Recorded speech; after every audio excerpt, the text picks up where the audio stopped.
Hey guys, welcome back to the channel, and this is how to fix no sound in Windows 10 or 11. So guys, first thing that you will do is simply go to the start menu on the bottom left corner of the screen and search over here control panel.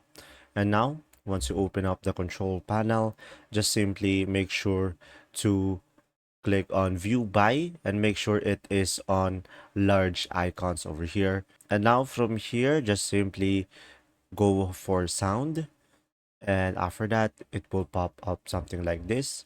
And from here, just make sure you are selecting your speakers, and as you can see, I have my speaker on, so just simply click on it and click on properties over here, and now go for enhancement and make sure to click on this disable all sound enhancement and click on apply and click on OK. Now, another option that you have is just simply go ahead and go over here again to the start menu and search for services. And after that, just simply go ahead and find over here Windows Audio over here. And after that, just make sure to set this in automatic. So guys, if the server status is stop, just make sure to click on start over here and click on apply and OK.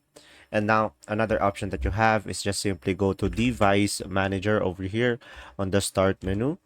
And now from here guys, just simply go to sound, video and game controllers, and after that go for this one, high definition audio device.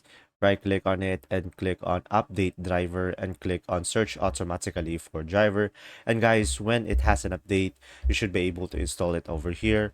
And lastly guys, another option that you have is click on this show hidden icons and click on this and make sure you have the right output. If this video was helpful, please like and subscribe, and thanks for watching.